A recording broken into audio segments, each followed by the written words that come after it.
Hello, guys. As I'm watching the countdown, I can also see that my internet and my stream is kind of wonky.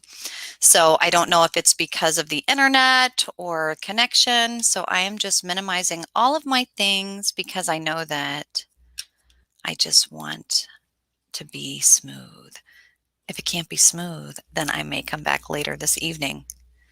So let me give it a shot. Let me know in the comments if you are able to see me and hear me smoothly and it's just maybe something on my end. Let me know. Hello, Lizzie. Because it is a Saturday, I have boys. They're probably gaming. So I might need to wait.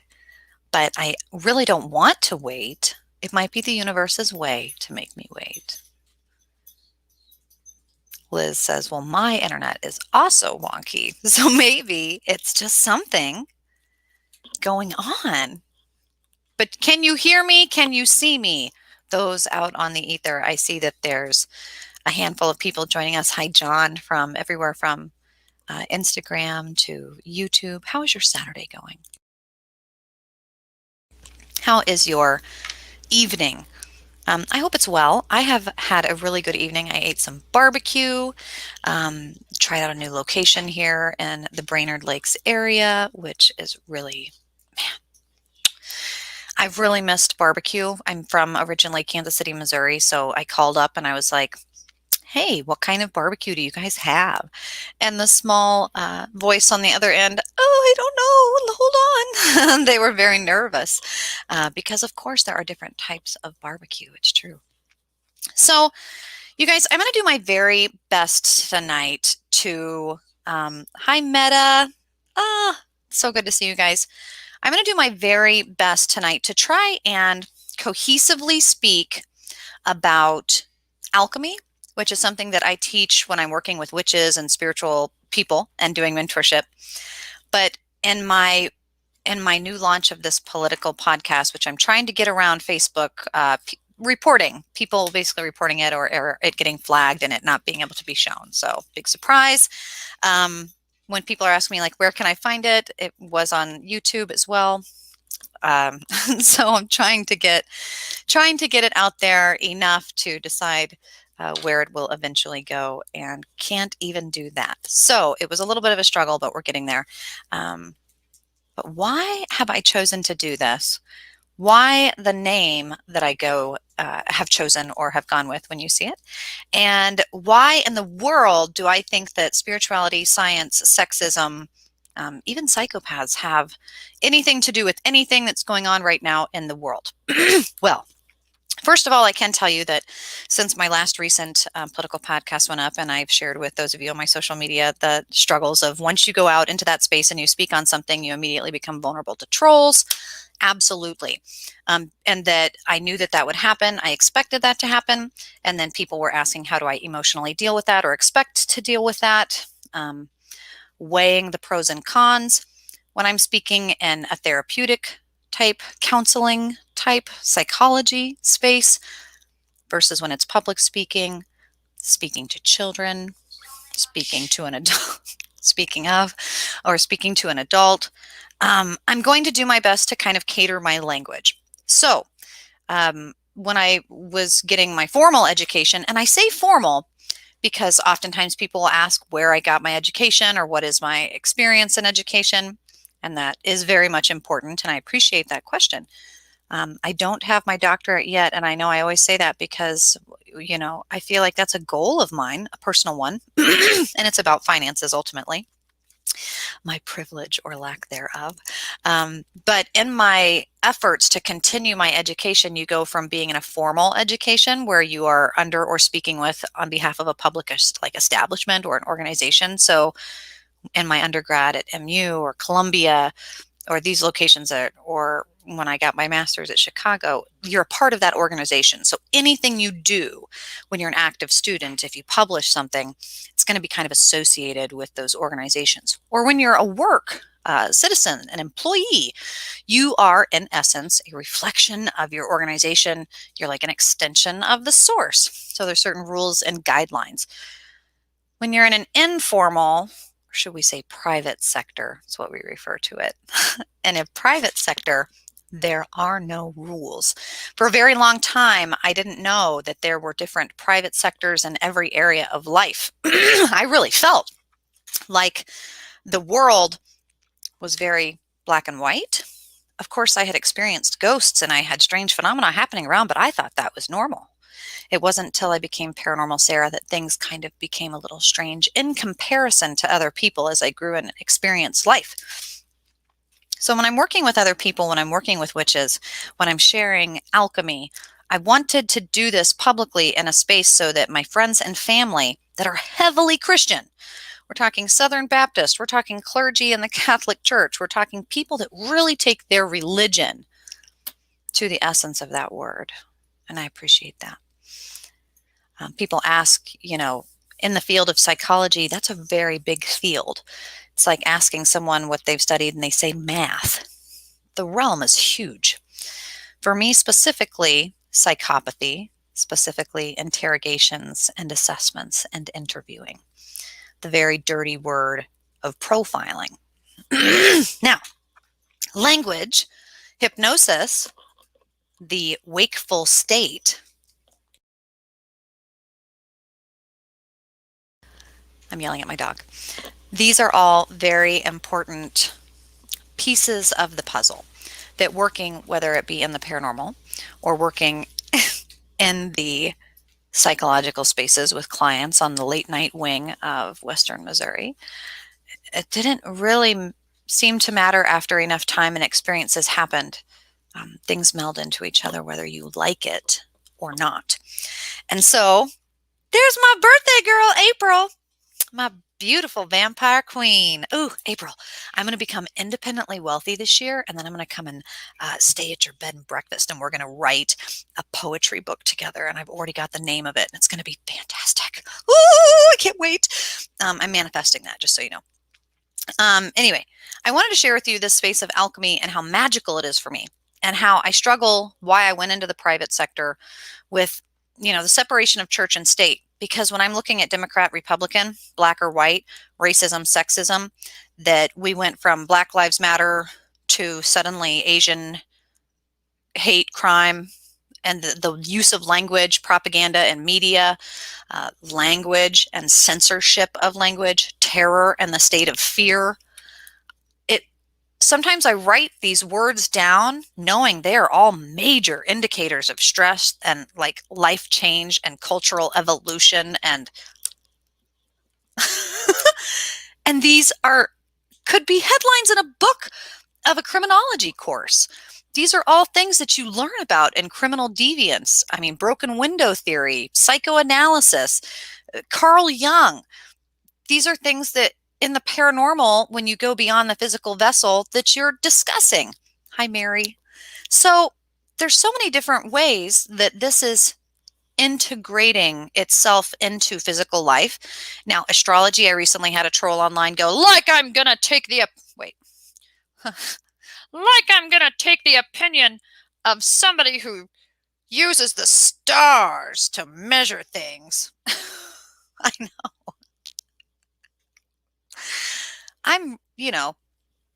I believe in Carl Sagan, and he's one of my spirit guides. And that's kind of how I feel about it. And I'm really thankful that people like Carl Sagan or Elon Musk, or really brave, bold, unique, strange people, all adjectives that I admire, did that too. And it's okay if people don't get it. I really don't mind. But I get a lot of individuals who say, I don't see how that makes sense. I don't see how that's relative. I don't see that. And now I'm going to be doing this political podcast, and I feel very brave now, thanks to those of you who sent me private messages, again, because getting a handful after handful after handful after more than I can have hands for, private messages of motivation and encouragement and words of strength and support. That's all I really needed to know, was that the people who matter most to me know that this is something I have to do for my children and something I have to do for my mental health. And believe it or not, taking a position to speak on political topics, which absolutely could get me canceled or could make me very unpopular, already am. I do know, having been Paranormal Sarah, having adopted the label of witch or drabarni, or using the word gypsy, or being kicked out of a very popular con for using the word pollution or ebonics, that I test the waters. I am my mother's daughter in that sense. And I don't always make myself clear with my intentions, because I would expect people that know me, know my intentions, are usually always to learn, and they're usually never to hurt. My intentions are never to harm.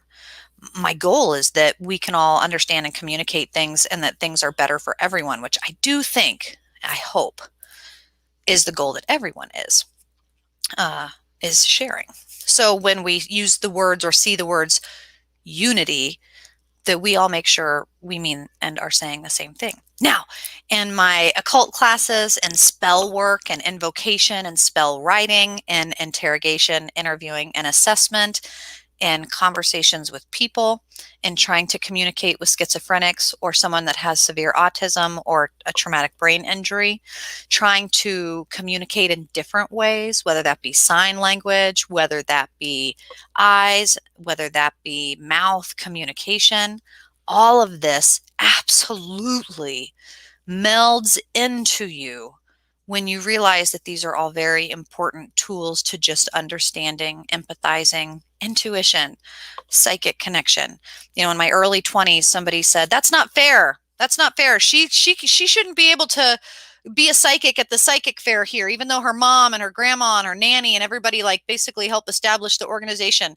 I'm going to be a little snot and say that she shouldn't be here because she's studying under people that are hypnotists and people that are working for the military and doing interrogations and waterboarding.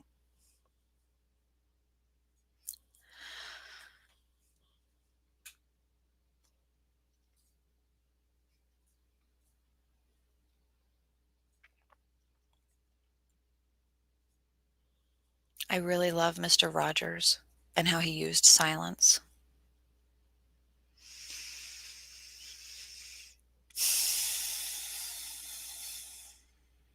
I know it can be awkward. As a voice actress, radio silence is almost jerk your paycheck cringeworthy. In far left areas of the spectrum, it's a form of censorship. In areas of the online anonymous troll, words can absolutely hurt someone if your intentions are to do that. So, with witches, we talk about the difference between a curse and a hex and a spell. In politics, you talk about the difference between insurrection and temple. These words are very important. And politics today seems to have come down to neurolinguistic programming. So I almost can't even not talk about it in the same space. But I also understand that I'm going to be speaking in a language that is like alchemy. And I don't know if it's going to make any sense or if I'm going to sound like a crazy person. A lot of the times I kind of sound crazy, and that's okay, as long as it's entertaining, right? Well, for this, I want it to not only be entertaining, I want it to make sense. So I'm going to attempt here in 20 minutes with the 27 of you joining me to see if this can make any sense. And you let me know, Mary, Steve, April, because I feel like it doesn't matter what religion you are, this will apply. It doesn't matter what race, ethnicity, heritage you subscribe to, identity you attach to, that you will actually look at this and go, oh my goodness, this makes perfect sense. When I'm sitting there and I'm seeing Asian women being objectified for sex, I wonder how many pop culture miso horny references have been made and used and laughed at. I wonder how many Asian stereotypes have been more popular recently than not. I wonder how that's spread. And believe it or not, forensic psychology talks about how deviance is spread, the Stanford prison experience, how power can take control of an anonymous group of strangers and how quickly it moves and why. Human behavior is quite predictable. And whether or not you're reading a big fat book by the name of Generations, or as John says, a Carl Sagan book, The Demon Haunted World, that disproves the paranormal. I've not read The Demon Haunted World. Um, am I of that age now where I go, or have I? Because I actually can't remember what books I've read anymore. They all meld into a space in my mind. Anyway, um, now you've got me wondering, John. Now I'm gonna have to look. But anyway, flip it and reverse it. The whole predictable Asian objectification, the whole recent Fallen State radio show conversations of Asian hate being misinterpreted as a vulnerability, and that it doesn't matter what color you are, any country you visit, there's going to be two types of people, groups of people, when they are orphaned, when they are left unguided, when they're thrown out. The little girls will be selling their bodies on the street corner. It's passive. It's capitalism. It's what they have to offer. It's an unlimited resource at that point. Whereas men usually group and do assaults. Orphaned children, unguided children, you can divide it, and not to be sexist or stereotyping, but when you look at different countries and how they psychologically condition gender stereotypes and why, and what purpose those traditions serve. And when people fall in love with pop culture shows like Vikings, why? Why? There are surveys, there are psychological studies, published and unpublished, that are quite interesting on this topic. And often when I see it presenting in politics and in the news, it's very predictable. And when we say predictable, it's because you're seeing something happening out in the ether and what I'll call yang, and you see it happening out here, and you're like, yeah, that makes perfect sense. Back there, this is where it came from. And you deduce back to what you know. And in neurolinguistic programming, there's so many different areas that you watch the cognitive process. Somebody who's had a stroke and is working through, trying to remember the word for hat, and they're saying bat and cat, and where in the brain that they're having a misfire, and kind of what minerals they're going to need in their body, or what colors to surround them with, or what tones to use to help heal these areas of concern. That would be yin in the body. Now, I want to kind of continue to share this with you because though we don't say that really anything is linear, but in a 2D space, or like Zach Morris, pause, or you take a slice out of something like the movie The Cell, where it's cutting the horse and taking a slice out, like a doctor takes a slice and smashes it and is looking at it. It's not flat, but for the sake of discussing it, it appears linear, right? So I wish I had my friend Brian Kalick on here with me talking, because he would have a different perspective to share with you on the exact same topic. This is a lot of quantum entanglement. This is a lot of natural biology. This is some evolutionary. This is, in many ways, you're going to see how things typically work in nature. So not always the natural law, but you can begin to see where it becomes unnatural as well. So I'm going to, and I'll show you what I'm drawing. as I break it down. La. This we're going to say is earth. This we're going to say is water. This we say is air. This we say is female. This we say is positive. This we say is negative. Okay. So you have in the beginning, right? I don't know when you guys are looking at this, those of you joining me, if you're not already a witch or somebody, maybe you utilize science or the scientific method in your job or in your life. I'm interested, John, Mary, April, those of you joining me on YouTube, or feel free to tag someone you know that would have some interest or insight into this. Please, when you're looking at this, what do you see? What do you think? What do you feel? And now, mind you, if you put a little hole in the center of that and then spun it, that is, in essence, what our solar system is doing through space. It is what the cells in our body are doing. And it is what the atoms are doing. Everything is in movement. And it's like a beautiful Jacob's ladder or DNA strand or spiral or infinity loop. It's quite magical. And you see in some of these spaces, very similar. I'll even share like this one. I really love the Christian Venn diagram because you have female and male, right? And the female and male and the conception, the middle way. So many different religions and philosophies and things and literature illustrated in this way. Now, I want you to look at this. Now, if Earth, and this isn't just astrology, right? I don't just mean astrology, and now it applies to astrology, but I also mean that, does that mean that time is not linear? Absolutely, time is not linear. No. Earth.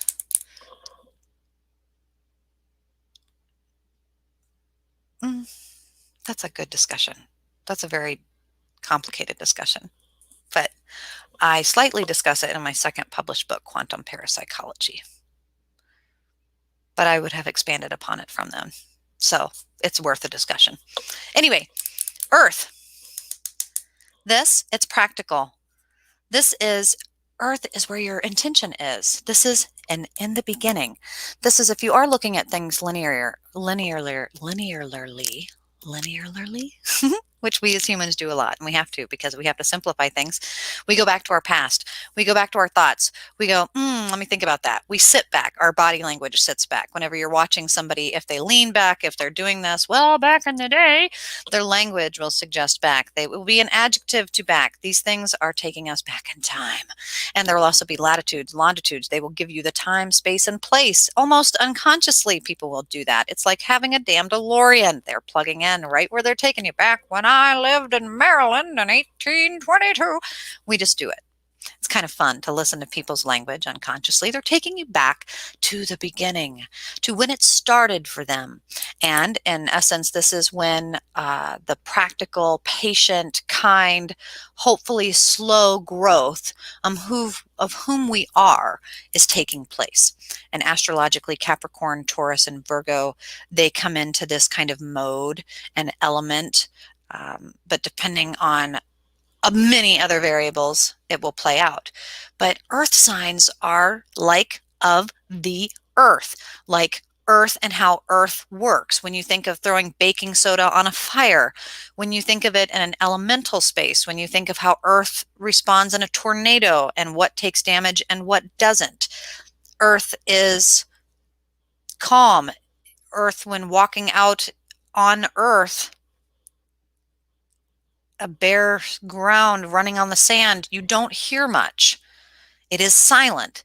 In the Freemasonry and Wiccan and early pagans, when they're breaking things down into the four cardinal directions, north, south, east, and west, you're going to start seeing earth, water, air, fire in these same associations. And earth You're going to start seeing similar hand signals. It's all cardinal based, broken into fours. It's the quarter of pi.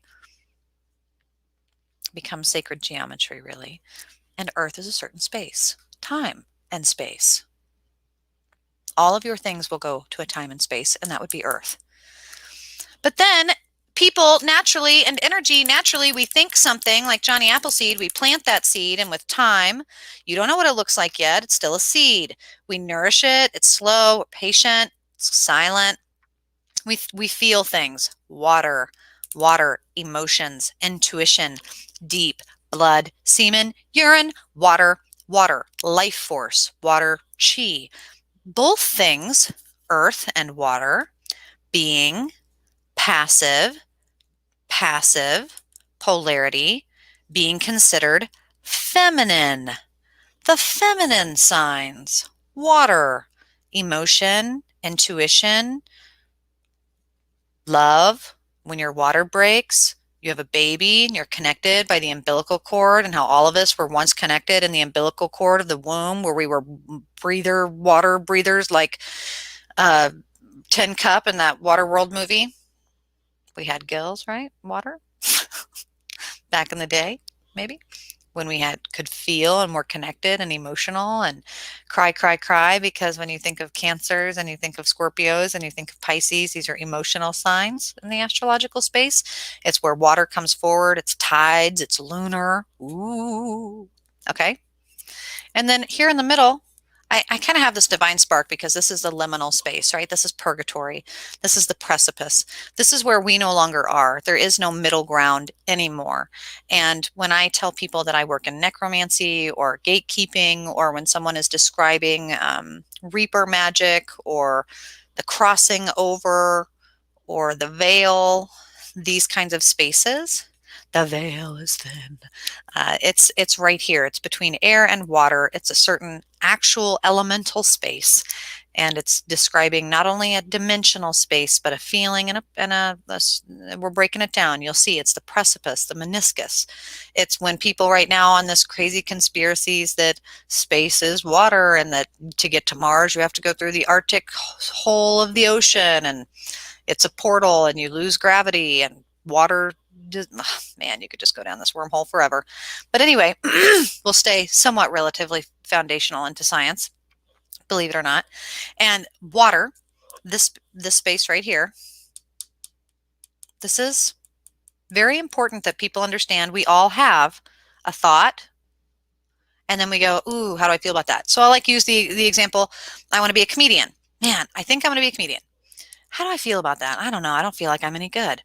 Well, why? Why don't I feel like I'm any good? Why kicks you back? Well, because that one time when so-and-so said I was, not very funny. Oh, well, you know what? That made me feel sad. Why'd that make me feel sad? Well, because of and we do this until we develop enough, strong enough, like a plant breaking the soil, like a child breaking from the womb, like when we decide to open our mouths or breathe, or in magic and vocation, or in literature, the breath of life, or this something going from in to out, in, passive, feminine, gender roles, females, menstruation, being like coy, ooh, being smart, being overfeeling, thinking we knowing and know everything and can multitask and can do 100 things and are best for the budget, like in the old times, but yet we feel and are connected and have all this, like we know when someone's calling because we're just so connected and we feel everything, and that's why, me. Yeah, all these things goes into yin. But the moment that you say, I'm going to be a comedian, and you decide to take it out into the realm and you declare it and you speak it, and it's an invocation and you say it, then this is where trolls live, right? Air. This is airspace. This is social, flighty. This is philosophizing. This is debate. This is where people are giving you, hopefully, constructive criticism. And hopefully, we only speak to people in a certain proximity or vicinity to us. The internet has broken that, right? And anonymity, where people don't know who you are and don't care who you are, will say fucking anything. People who know you and they know that that would hurt your feelings probably wouldn't say that. We usually only say things if we know it's going to be reflected upon us. We should say things we only mean, and we should be aware of how we say things. And also that when we say things, people hear it, and we might say a bear's butt, and they hear a scare's hut. People might hear pride and then think racism. Someone else might hear pride and think white. Someone else might say pride and think gay. Someone else might hear pride and think flag. What you say and how that makes someone feel and why that makes them feel that way will be subjective to only them, and only they can know that, and they might be offended, and you would never know if they don't say anything, which is why the legal system is designed that did they know you didn't want to have sex with them? Well, me. You looked and felt and said, and guess what happened? That's not what I wanted to happen. Well, you need to be aware of miscommunications and direct communications. You need to be aware of propaganda, media, and how you use your words.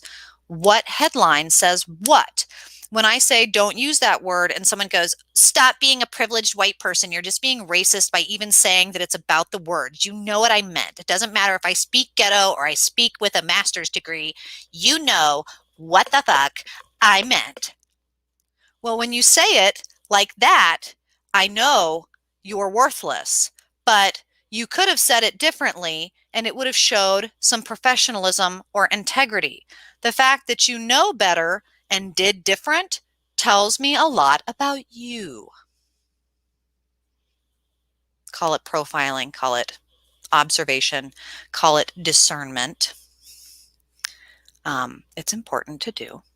Anyway, how we say something and how we speak, this really matters. And you might say something and someone else hears 100 different things and you really can't control that. It's very important that everyone, regardless of what religion or creed or height or whatever, that you understand penis or vagina. That if you think something and you feel that way, that's how we should speak. And that's why when you say something and someone goes, that makes me uncomfortable. What did you mean by that? And then you clarify and they go, oh, that's a relief. I feel so much better. I'm glad we talked about that. Okay. Problem solved. Problem solved. A lot of problems could be solved in air if people understood air is designed to be like a tornado. When you think of air in nature, you think of air hearing something versus it's the difference of a male and a female turkey. I like that. I like that they sound different. I like that Nikola Tesla and all of these amazing Einstein brains, that the music they chose to surround themselves with and the people they chose to listen to and how they handled criticism of their unique thoughts that were completely groundbreaking and probably made people feel uncomfortable because it was something they had no idea about. They were uncertain about. What the hell goes on at a barbecue? Why are there raisins in my potato salad? What the fuck? And sometimes comedians use this and we laugh about it. And we go like, well, that's funny, but people are putting raisins on their potato salad? Like, we clarify.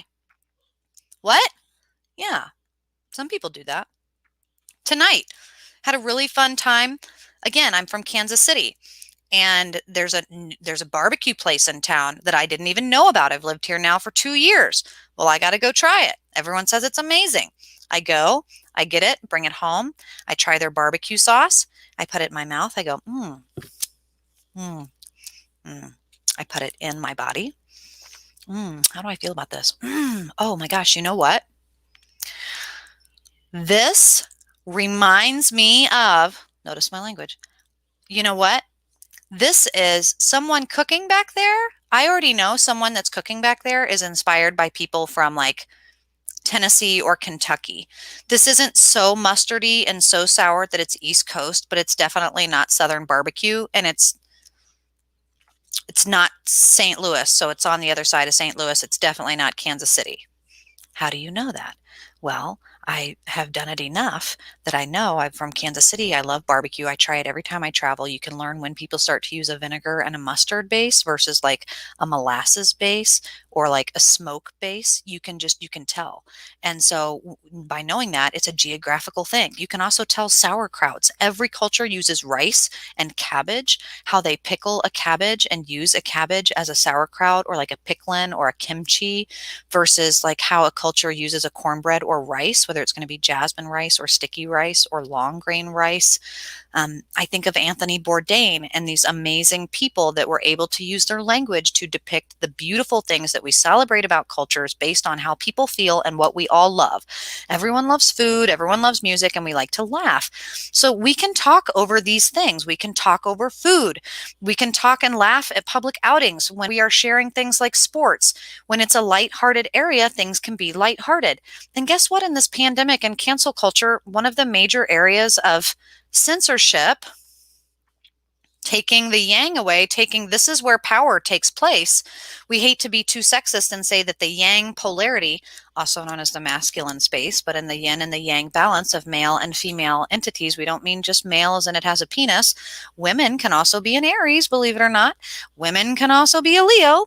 That you know how to use the masculine fire. You understand what masculine energy means and that you aren't so closed-minded as to think it's limited to genitals, but you are aware also that when it presents enough in a physical body that it becomes a genitalia, that you respect it. And you respect all of the nuances that create that, because a woman, of course, does not just mean ovaries or a uterus or a vagina. It means a great many other qualities that men will never have. Just like, dare I say, there are qualities in a man that a woman, from down to the micro, like nano quark, it's a different type of energy. It presents differently. And there's reasons that we celebrate it. There's reasons throughout history that it has been decorated. There's reasons why, whether you are in India or China or America, you will be an over-sexualized person if you're a woman.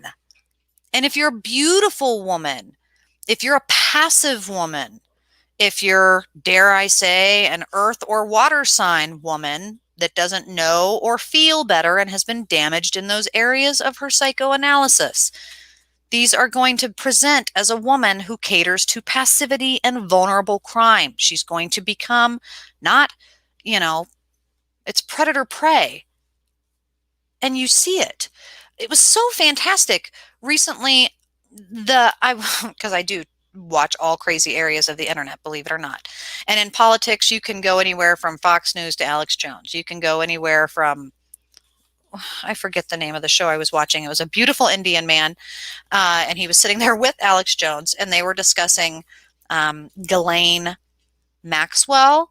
Now, I know that people start to think that's a conspiracy theory. I'm going to tell you right now, as someone who was molested and heavily sexually abused by her stepdad for years under the nose of my friends and family, it can go on for years, and people don't necessarily know why. And it's a complex thing, and it can break down into this space. It's also when you look at, like, because there was this claim on the show that, well, who's really behind it, who's really pulling the strings, and the analogy made to Mrs. Biden and Kamala Harris pulling the strings over our President Biden, and how this always often works in similar spaces, such as Clinton over Clinton, such as the Queen over the Prince, that usually, wink, wink, nudge, nudge, the woman, there's always a strong woman behind every strong man. And she'll also know when to keep her mouth shut, right? That's what we always are teaching our women, because we always overtalk, because we feel guilty, because we feel. And usually when our children are involved, or someone we love, or we get jealous or something, we know too much. And so it's really best if we don't know anything. And a lot of movies and psycho thriller skits, they play into this. And it's, when is it a stereotype versus when is it a discrimination? When is it a profilable thing? When is it an attribute? You know what?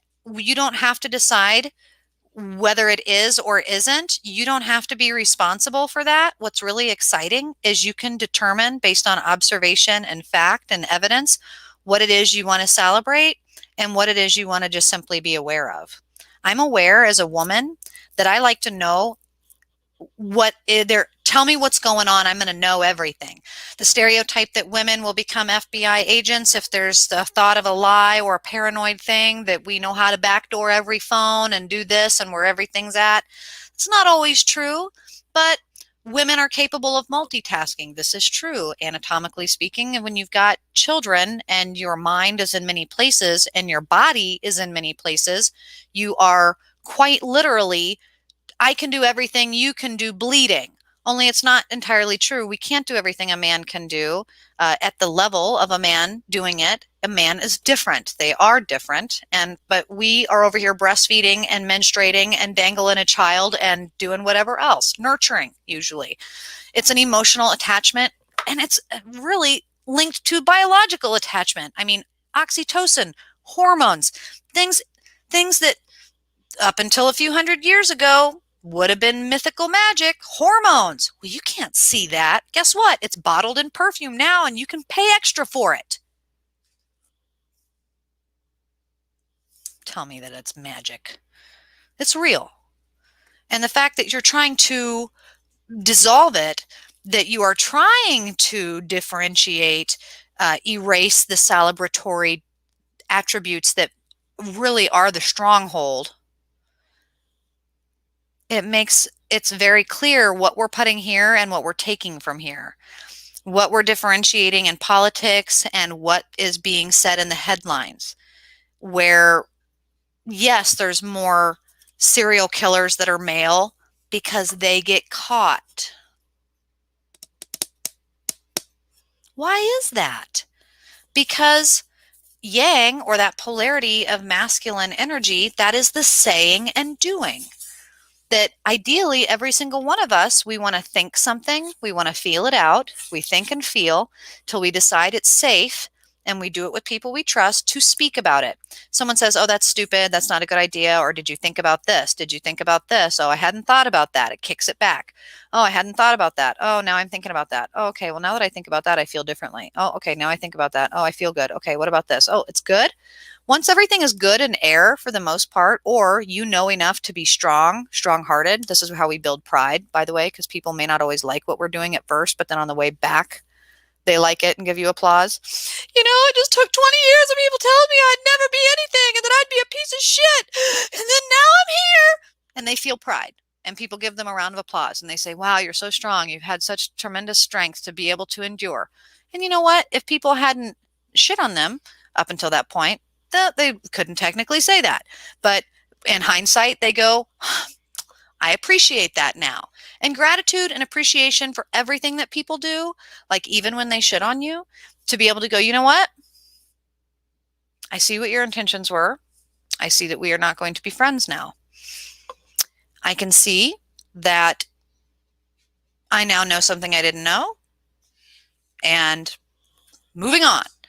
And it's just kind of like one of these spaces that, politically speaking, you expect someone to, once they're saying something, that they've checked it. And so recently when the Washington Post said that, oh yeah, by the way, small fine print, half of the stuff we've been posting that was really bad about the president, the ex-president back in January, and like all that stuff about like phone calls and stuff, that wasn't true and it was wrong. And like we and all of the other major news sources, we don't check our sources anymore. I mean, my freshman high school literary teacher would fail me for not citing at least 3 references and no, well, I don't want to date myself. Wikipedia wasn't around at that time, but no, AOL doesn't count. What? But everybody online said so on the forum. No, you have to go and get a book. You have to go and interview a person and have their name. And you have to APA, MLA, whatever your works cited page is, you have to have 3 references. That's like journalism, professional journalism. And we now know that none of our major news sources are requiring even a single source, and they're not being held accountable to any.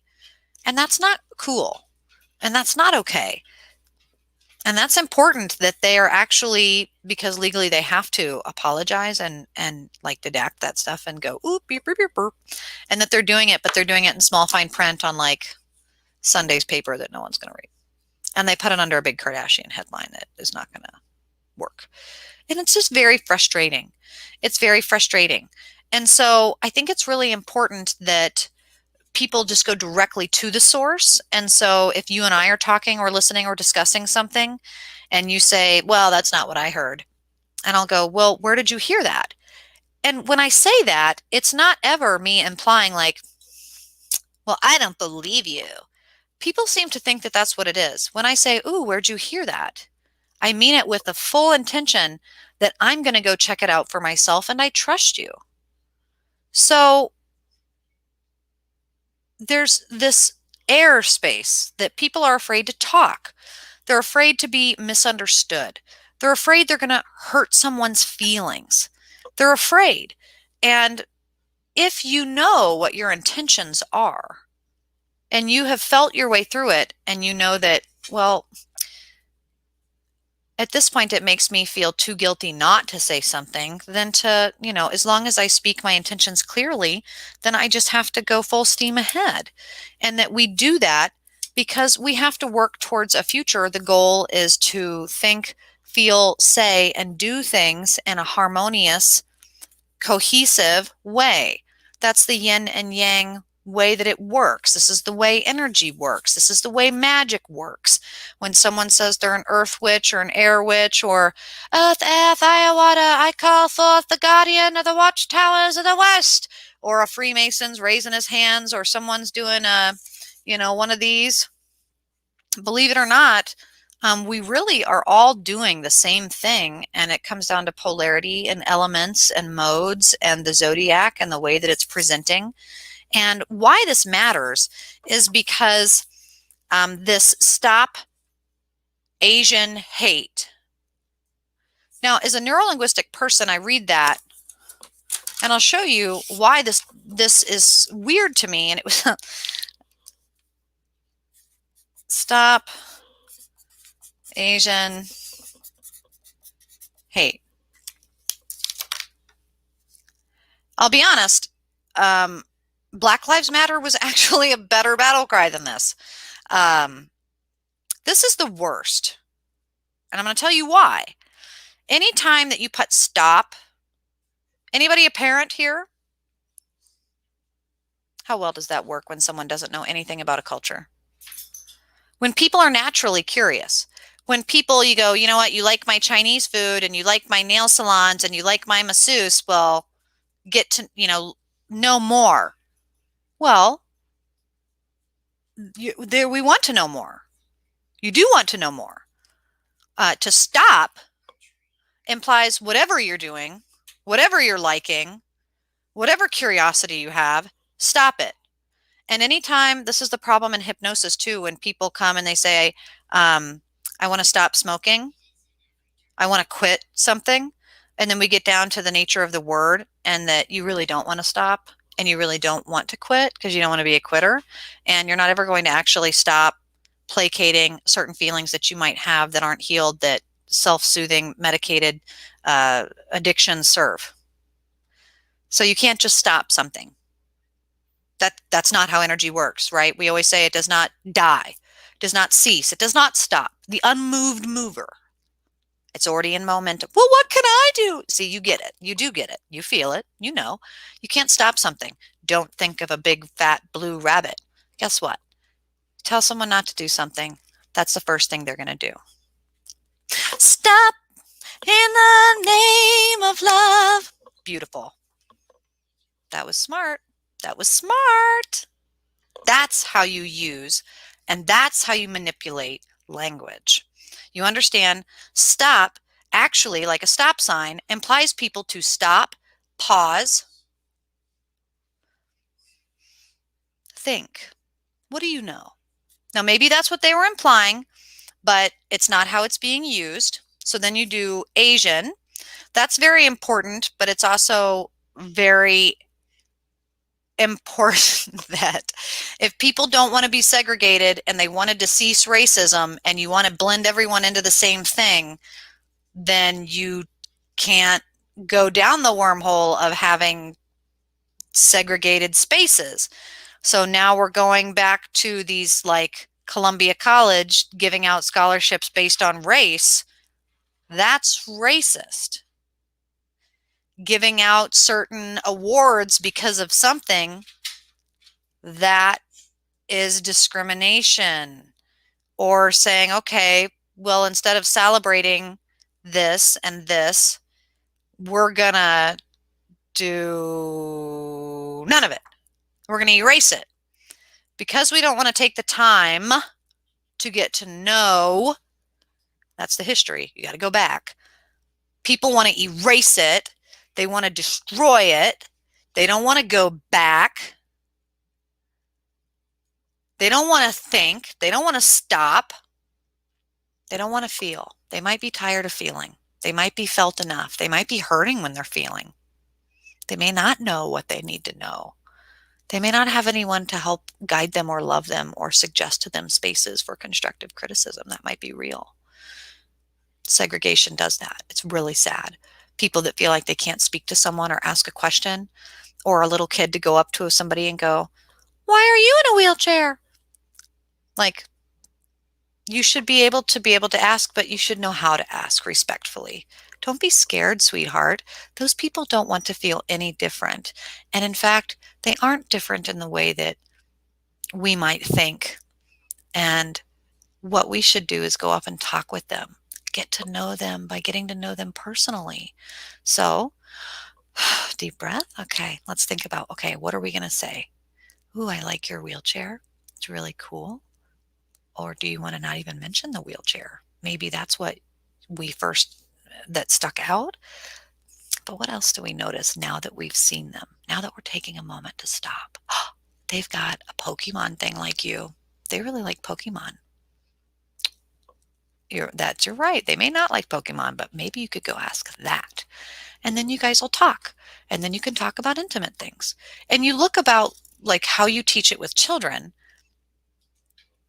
Good golly, watch Mr. Rogers. He did it very well. And you know what? Public television didn't like him either. He had to fight and was eventually taken off and is not. What? You look at public TV now and it's very different. It's teaching you to be derogatory. It's desensitizing you. Words like the N word absolutely are derogatory. So is getting gypped. But we have to be able to hear it and not immediately have an emotional response, but instead go, excuse me, but that is kind of a rude word. Really? I didn't know that. Really? You didn't know that? Do you want to know why? I mean, it's a conversation. It takes time. It does. You have to meet in the middle. You have to be able to step out of yourself, step out of your comfort zone. In fact, if you don't feel a little discomfort, there isn't a risk of possible humiliation. You may not be doing the process. You may not be doing the work. If you're avoiding and you're a shut-in and you hate, because that's the antithesis of love. So you want us to stop Asian hate.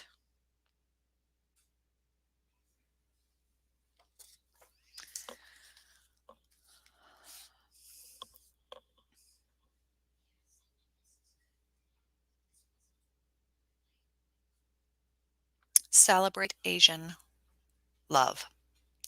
Celebrate Asian strength. One of the things that is very stereotypical And yes, this is where we are going to struggle. Is it's not only a stereotype, but these words like profiling, we don't intend to hurt anyone's feelings. But and we all know this, when you hear about a crime, somebody shot up, insert something specific, insert something.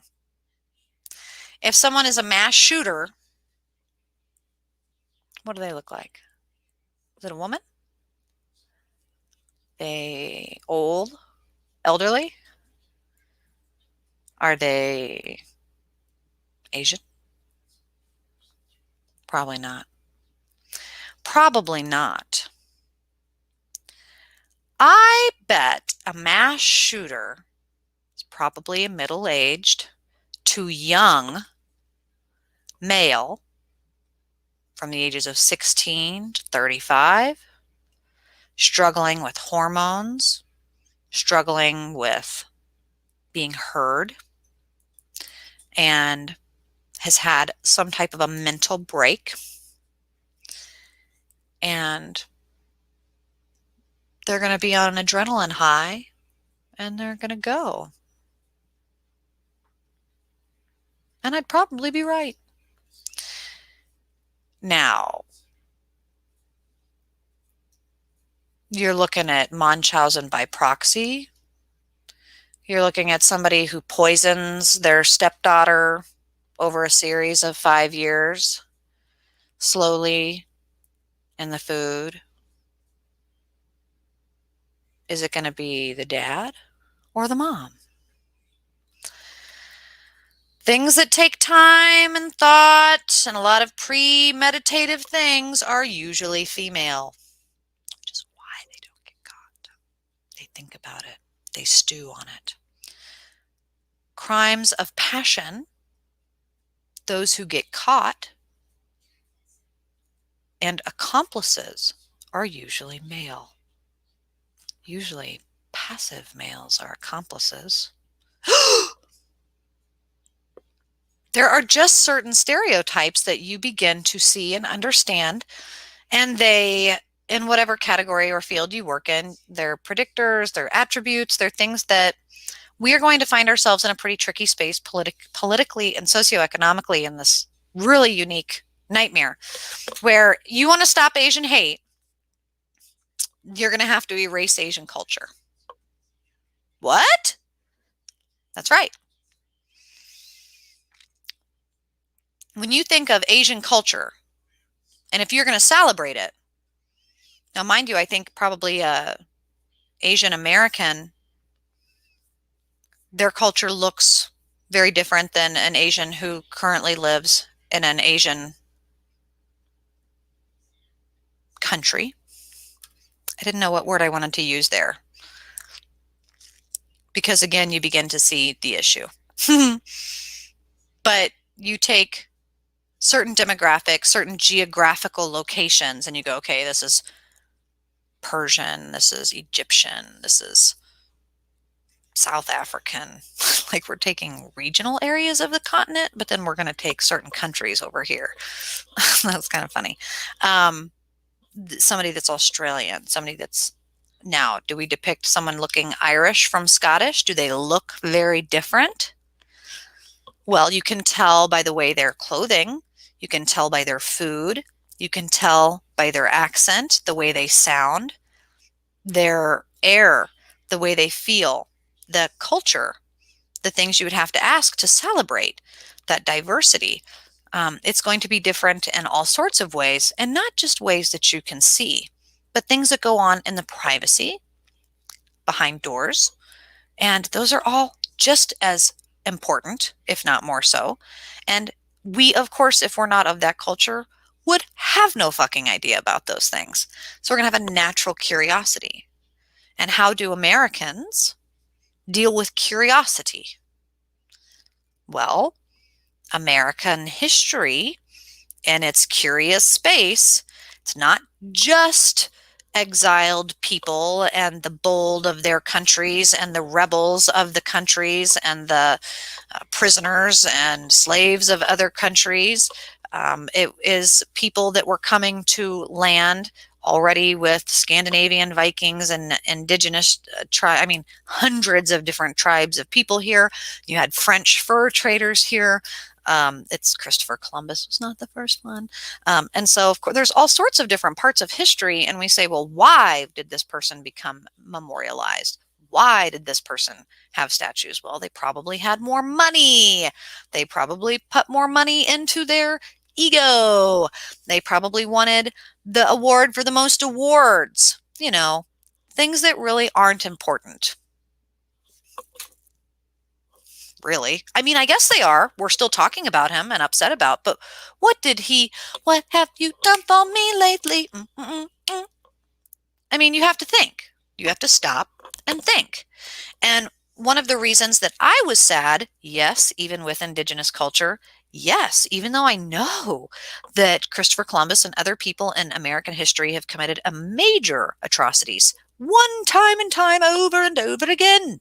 Yes. And you think it's okay to have statues to like celebrate that? No, it's not to celebrate it. Well, that's what a statue does. Not if you know better.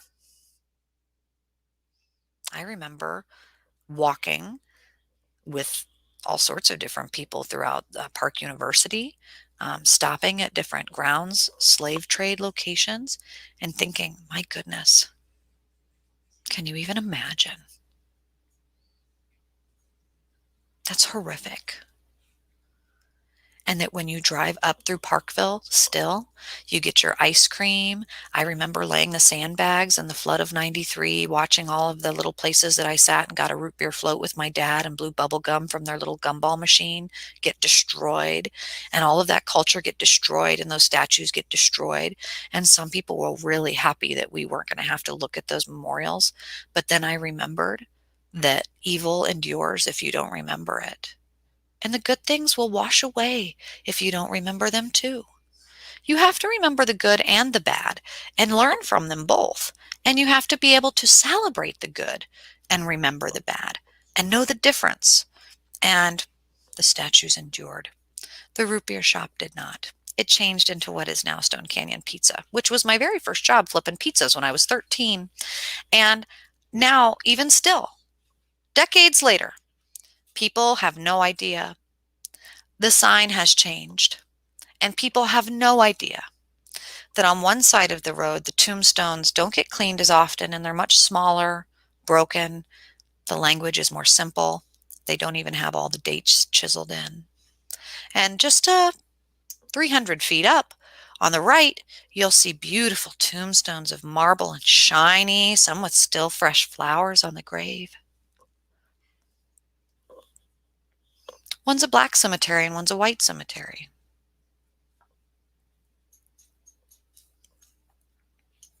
And they still look very different today. Nobody knows to treat them differently, or nobody knows to give them a different amount of respect for what they've endured because it is not labeled differently, because they cannot see the difference, because they do not know any different. Labels, though they might be hurtful, someone might call me a blonde or a slut or just another woman, I should be in the kitchen, and they use these labels to be derogatory. And in a certain way, I appreciate that because woman is not a derogatory term to me. And get in the kitchen, guess what? I could probably outcook your mother. Right? So I'm not offended. You don't know me. Clearly, you don't know me. And that's okay. It tells me a lot about you. And I think when you get older and more mature and just you're more aware of the air, and that I really don't want to talk about bringing people down. I'm really not interested in being racist. I'm not interested in perpetuating nonsense. And I'm also not interested in censoring people with a difference of opinion than mine. I think it's really important to teach my children tolerance and temperance and how to argue, how to debate, and what is the difference, and to do one more than the other, and how to, even when there are people that you love that you disagree with, that you know how to talk through those differences of opinion. And I'll be honest, even in the most recent political discussion between Dr. Fauci and Senator Paul, there's a lot of circle back around. There's a lot of avoid, neglect, negate, repeat, avoid, circle back around. I know that language. That's when you don't know, or that's when you know better. When someone's lying to you, you know what that looks like? You know what that sounds like? Someone's lying. And it's very important that the segregation between like red and blue, black and white, Asian American, because next in the gender dysphoria, this is a reflection of, and now dare I get extremely politically controversial, because I'm going to do it right now. This is where people will go, whoa. That if you are in the present time considered a far right Republican, you would be considered an overly, overly masculine, somebody who's an insurrectionist that just goes out and kills people and just fire, fire, fire, like a dumb Aries. You don't know anything. You're just redhead bad man.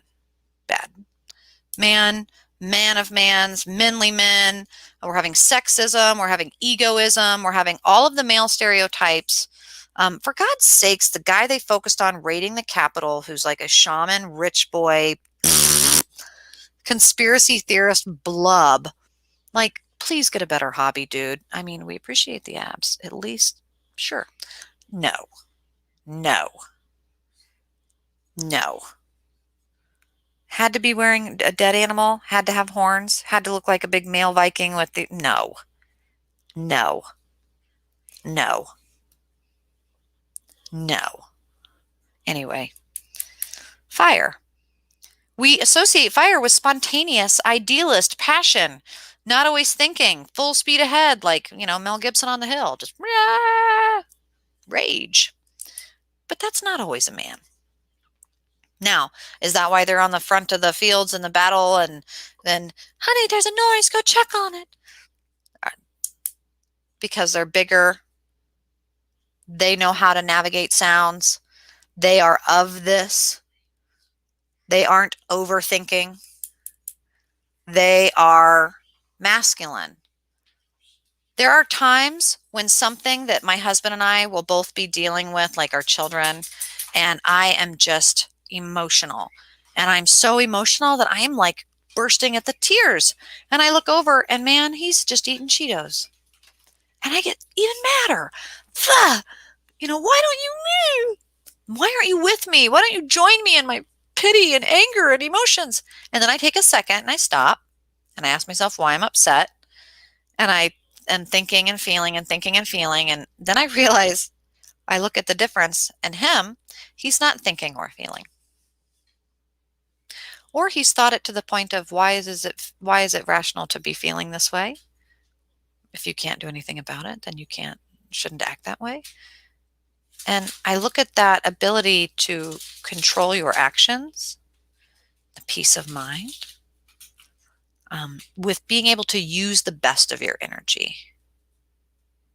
So when I see that America is falling apart from the inside out, and I see the group of the mean girls making the news headlines, and Pelosi and Harris and people pulling strings and new verbs of being, killeried, and knowing that Ghislaine off having, 5-course meals at her vacation getaway jail space, that's like, well, we're not going to release that because it's too sensational. That was the word that the judge recently used for that, by the way, because it's still ongoing. And finding out that these poor men that, and I do say poor men, we do say poor because we say they're dumb too, right? Yeah. And that, well, are they just acting without thinking?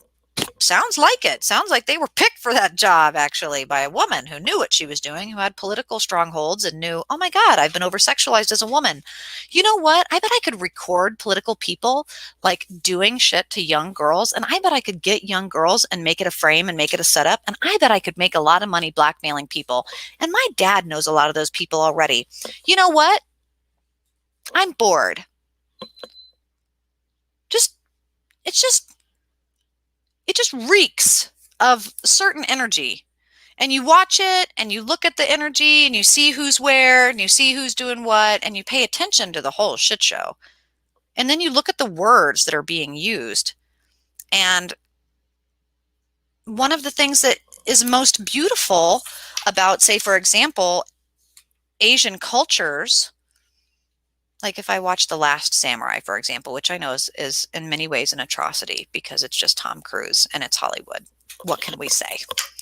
But they do, in that sense, cast people that felt very strongly about protecting their traditions and certain scenes and music and some of the things that I do think were empathetically transferred. You could tell it's the time it takes to do everything with grace.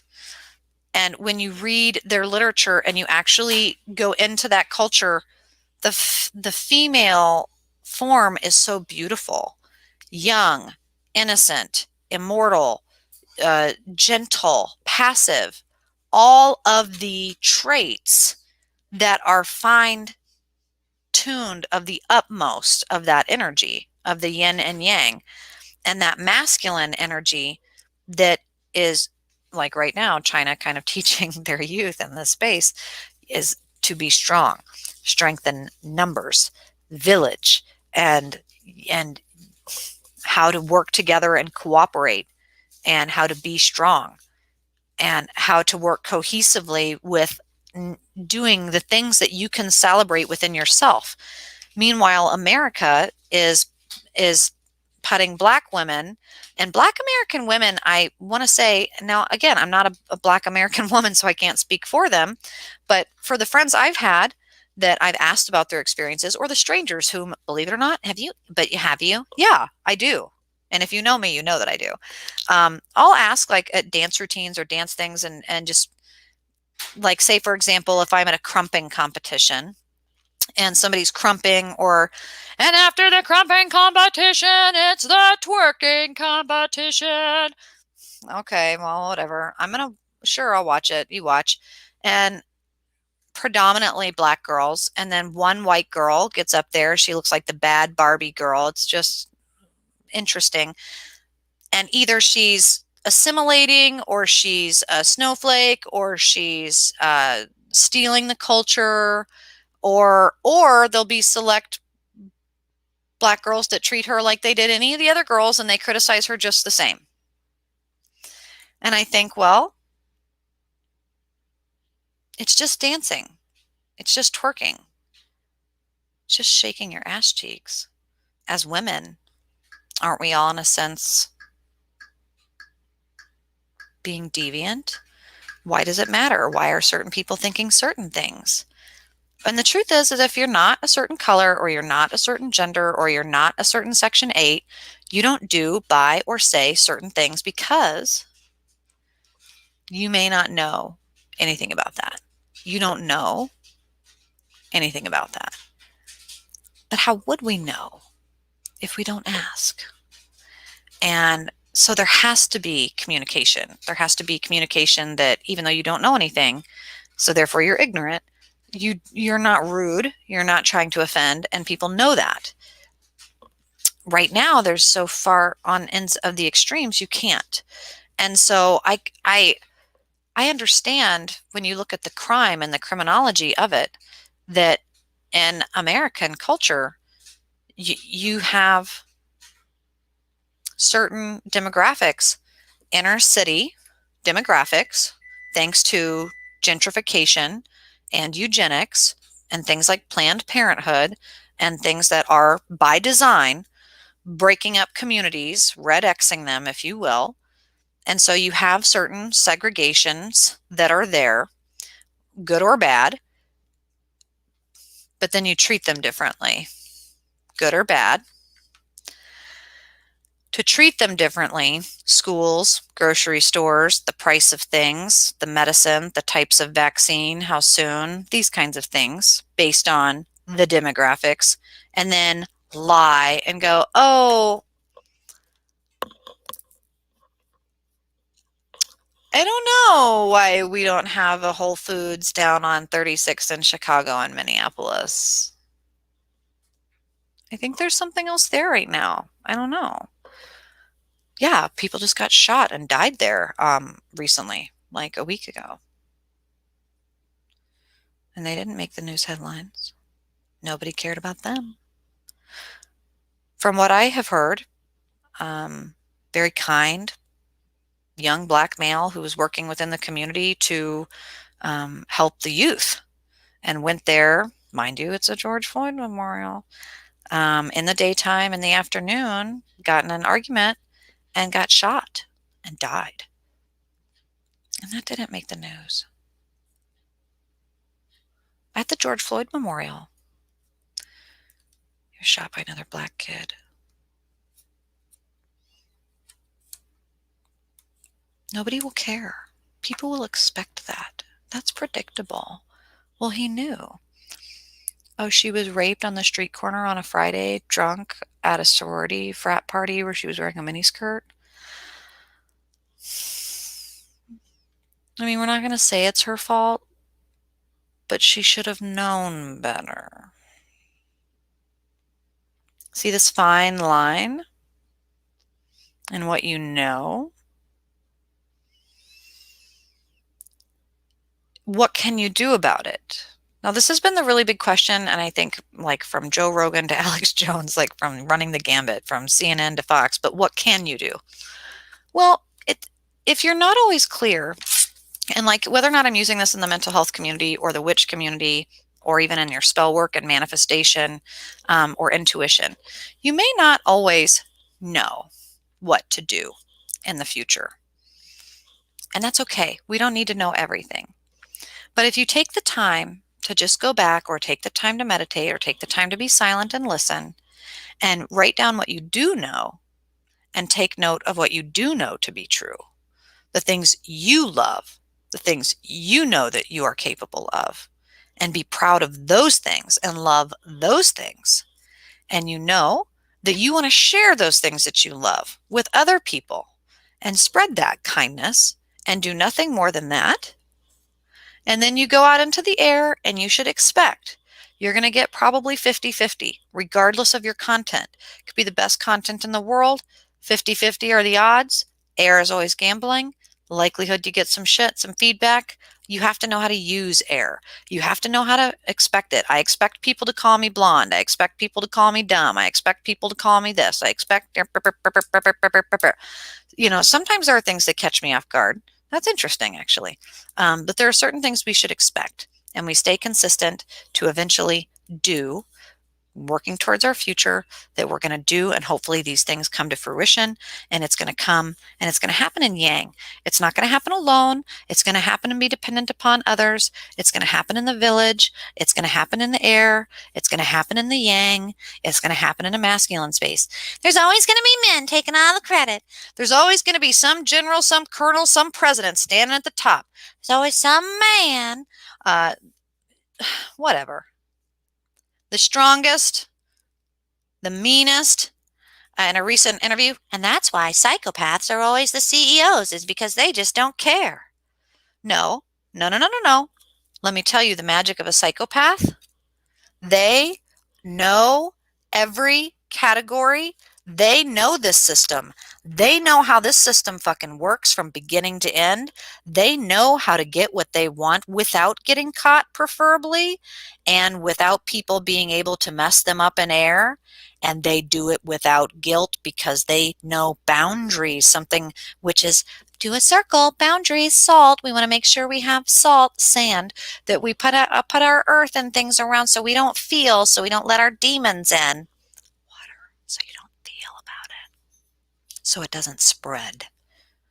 Water can do that once it's tainted.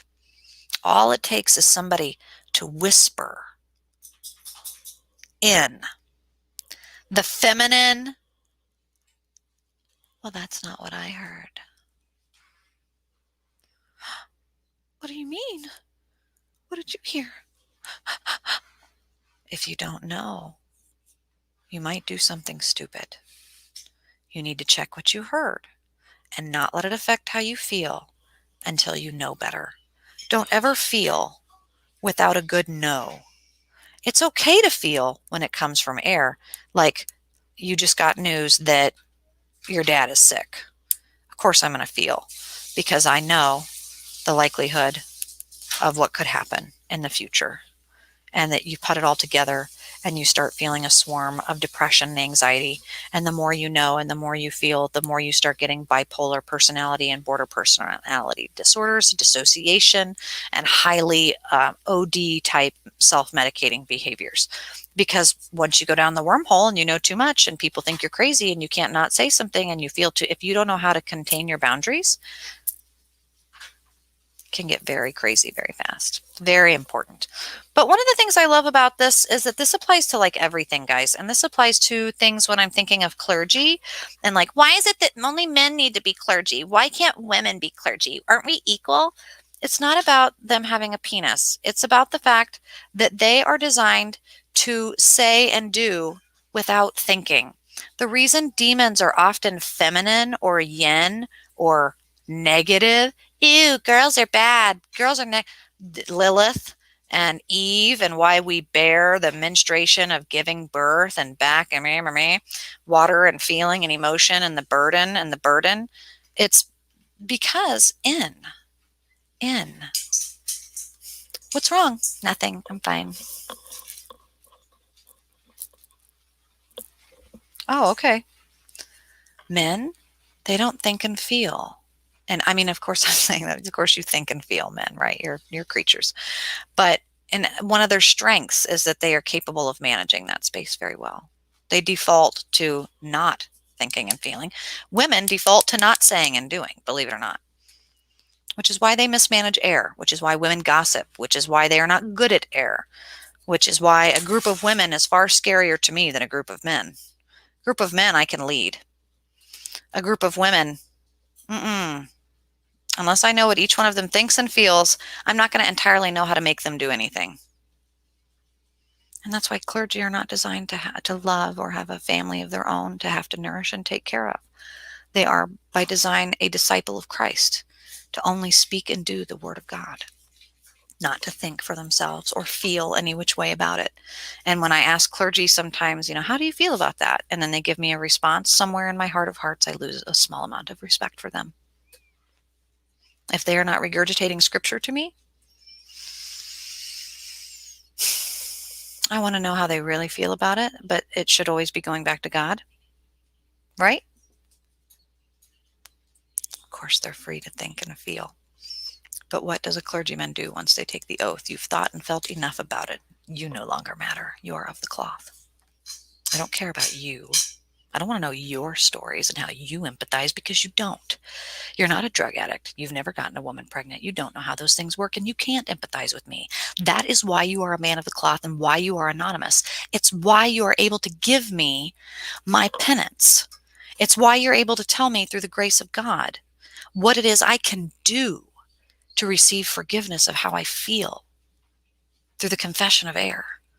That it would be anonymous so that you are not judging me.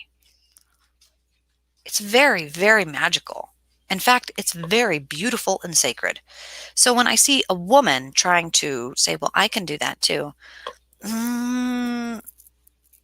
it's why I struggle to call myself anything in the spiritual realm of a leader, because in essence, I am a traditionalist to believe that a woman,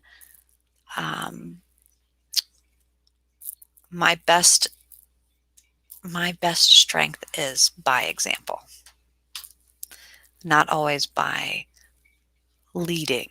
It's by encouraging other people to do for themselves, not to lead them to doing. but to gently push them. And I think that that's the magic of a woman. Um, the empty nest that you raise them until you let them go. And meanwhile, men, they don't do that. It's different. But it's worthy of celebration. The diversity itself is beautiful. And the things that I remember one of my first days in a psychology course sitting down and what is a good man? What is a good woman? What is a good Republican? What is a good Democrat? You know, they say that the Republican is for the big companies and that they're the capitalists. They're the manly man, the patriarch. They're the big hats, Texans, I'll do it my damn self. And in part, there is some truth there.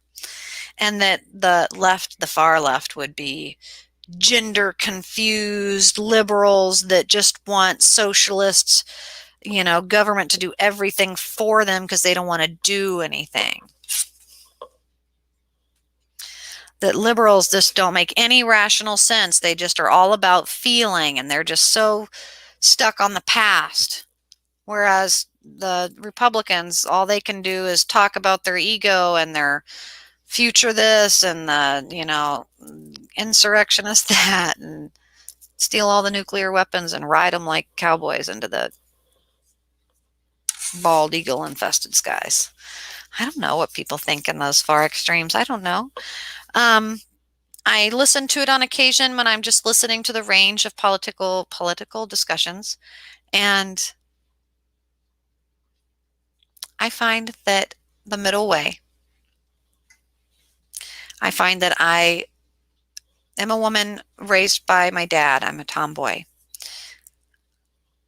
I'm a mix of many things. I am not just Native American. I'm not just Gypsy. I'm not just Irish. I'm not just German or Welsh. I'm not just anything. But I want to celebrate all of the things that I am because I have all of those pieces and it's my responsibility.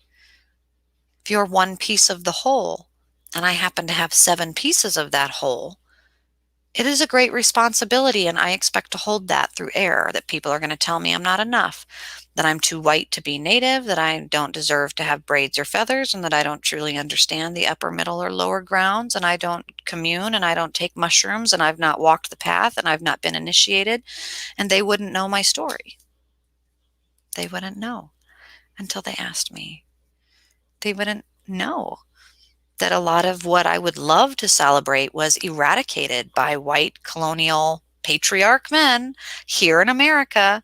The Roald Dahl telling people, all right, guys, line on up. Indentured servitude, line on up. Dachau, line on up. I've lost a great deal of a lot of the pieces that I still don't know how to put together. But I know that the common theme has been line on up. And you know what? I'm not stupid. There's a great many things that I am, but one thing I am not is stupid. So I won't be lining on up, and I definitely won't be keeping quiet. And I definitely don't care if I offend you because my intention is not to do that. So you've misheard me. I'll repeat myself. I feel very strongly about that because at this point I know that I have to be the shield for my children. And I live in a small town now. I've had to escape the violence of Minneapolis, and I am a woman who I need health insurance from a country who has very little to help me with. And in many ways, I have to use what I've been given resourcefully. And guess what that means? That means that I'm probably going to use my voice acting and my experience and my platform to say how I feel.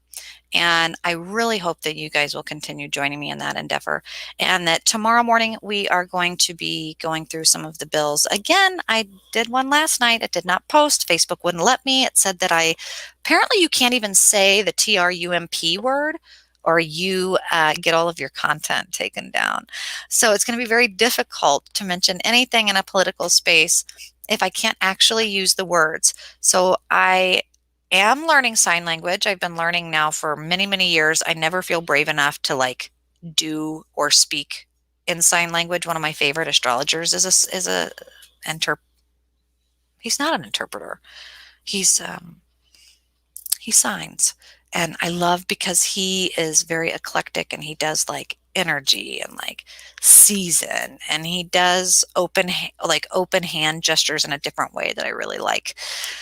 So anyway, I will say it however I have to say it, with my eyes, with my handwriting. I can still write sign language. I can still do a cursive. Like, I'm still going to try and be consistently true to who I am and what I love. And that is sharing some of the things I think are important that people know about. So we're going to get to some of the more specific things on that tomorrow, but I just know that I'm going to be utilizing alchemy and this language of like earth, water, air, and fire. And this is why you have to think about it, and the think, the feel, the speak, and the do. It's a big part of what I write about and what my integration of spirituality and science is. And so it helps my clients in every spectrum, and it helps me a lot. So I know in my podcast, I expect for that to be a big part of my language. It's going to sound strange to people meeting me for the first time. Hopefully it's part of the charm. But anyway, you guys, thank you for joining me tonight. Feel free to tag a friend below. Let me know your thoughts. And I will see you bright and early tomorrow for Spiritual Sunday, where all of my streams are going to be live and all of the behind the scenes stuff is going to be on my Patreon. So I will see you then, guys. Good night.